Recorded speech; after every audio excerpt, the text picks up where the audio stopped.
Perguntas, Daniel? Eu queria fazer uma pergunta sobre a recuperação de crédito. Eu Perfeito. estou buscando, né, aprender mais aí sobre a área da saúde, né, que você tá assim, inserido.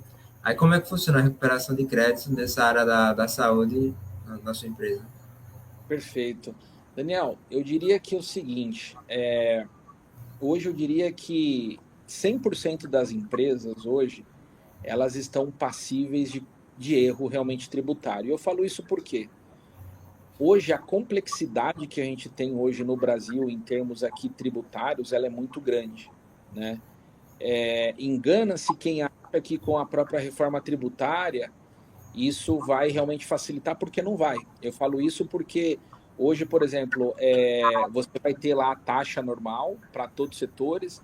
Para quem é de um setor, vai ter uma redução de X%. Para quem é de outro setor, vai ter redução de outro X%. Para quem é do outro também. Então, ou seja, essa ideia de uma simplificação, na minha opinião, realmente cai por terra. Vai simplificar um pouco mais? Vai. Mas, assim, mesmo assim, vai continuar complexo.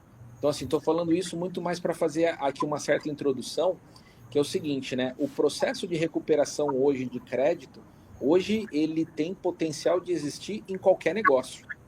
E aí eu falo isso por quê? Porque além, ponto número um, que é o que a gente tocou, que eu comentei agora, aqui da própria complexidade, que é um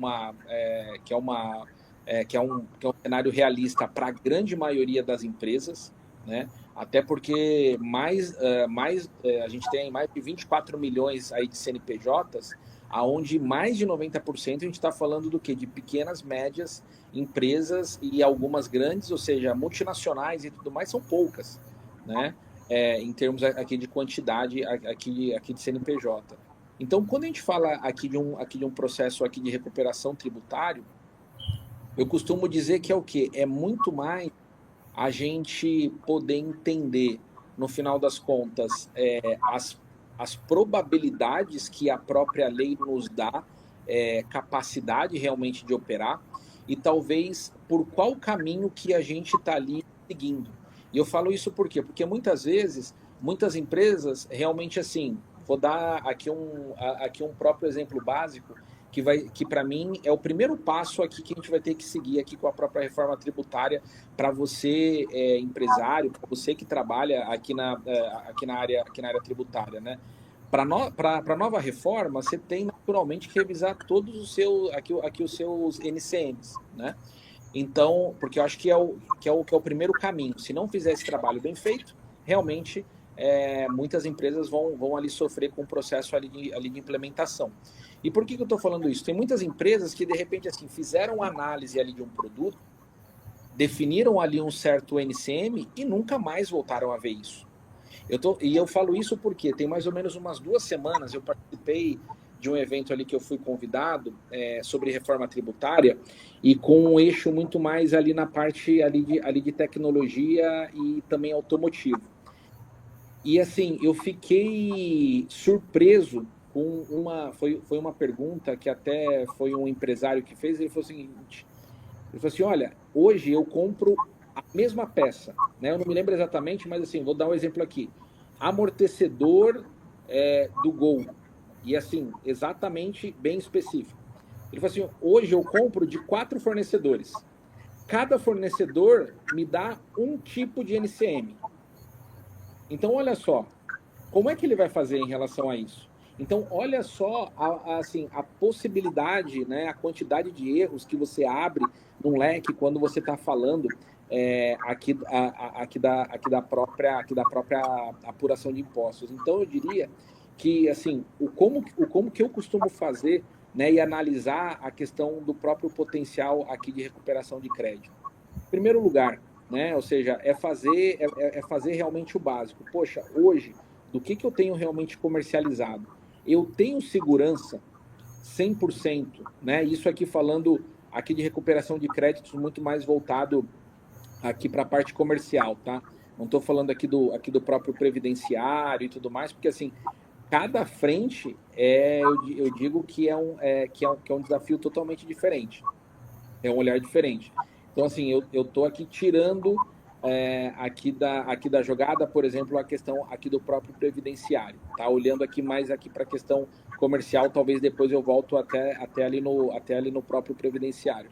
Comercialmente, o que eu faço é o seguinte, é olhar realmente hoje aqui para a nossa operação que a gente tem, realmente assim ter muito bem claro, né? Ou seja, toda essa questão aqui de avaliação das variáveis que a gente tem, então, ou seja, produto, NCM, operações, o que a gente tem, e naturalmente a gente acabar espelhando isso para as possibilidades que a gente tem, né? Ou seja, hoje o que realmente a lei ela acaba dando realmente de possibilidades para a gente fazer, né?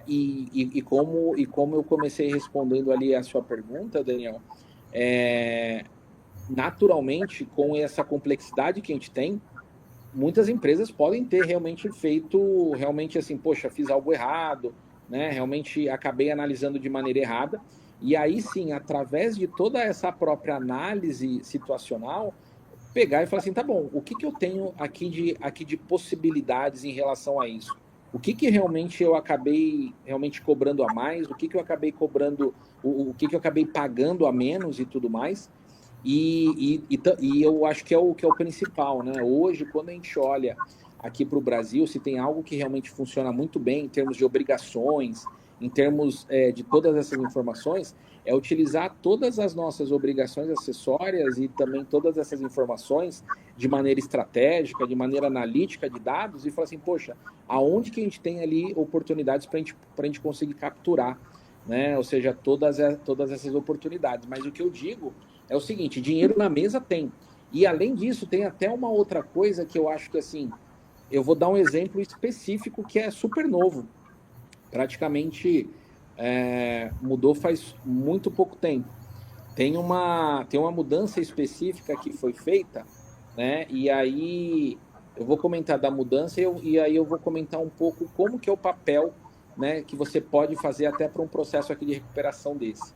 A gente teve ali uma mudança relacionada à questão ali de importação de PIS e COFINS de alguns produtos que já tinham ali um certo, vou colocar aqui de benefício, de não pagar PIS e COFINS ali na importação. Por quê? Porque são produtos realmente que são produtos de saúde que são realmente bem ali importantes. E olha só que interessante, é um produto, é um imposto indireto, né, que tem todo o processo aqui da própria cumulatividade. Só que na própria lei, ele fala que esse imposto que você paga na importação, você não pode tomar de crédito quando você vai fazer ali a sua apuração. Então, ou seja, quando você realmente está antenado, você realmente entende o que a lei ela está lhe trazendo, você fala assim, poxa, como é que eu posso, no final das contas, pagar o imposto, que ele, né, que a base toda dela é realmente não ali como tem o próprio processo, né, do próprio conceito ali da própria cumulatividade. E no final das contas a gente não pode tomar crédito. Tanto é que esse é um dos grandes pontos que é assim, eu diria que a maioria das empresas aqui do setor da saúde estão discutindo isso. Eu falo isso porque também num outro fórum aqui que eu participei, não deve ter mais ou menos um mês, ou seja, muitas empresas realmente discutindo, poxa, será que vale a pena a gente ir para um cenário desse, já que em 2027 a gente começa aqui com o próprio CBS, né? Ou seja, será que vale a pena um ano a gente correr atrás? E vale, ou seja, o dinheiro está na mesa. E como que é feito isso? Ou seja, você realmente entender o que aquilo vai impactando no dia a dia e qual que é o tamanho disso ali na própria operação. Agora, tem um ponto que é assim, né? E eu já ouvi isso assim de vários amigos e vários amigos concorrentes, assim, poxa, Douglas, oportunidade tem, mas assim, poxa, toma 3, 4, 5 anos. Toma, gente. Assim, dá trabalho e também dá paciência, mas quando chega, realmente assim, é uma bolada que talvez a empresa não está esperando e ajuda demais aqui no próprio fluxo de caixa, né? E aí, emendando para não ficar ali de fora a questão ali do próprio previdenciário, eu diria que o próprio previdenciário, eu diria que é um dos grandes aonde as empresas, de certa maneira, deixam a recuperação mais de lado.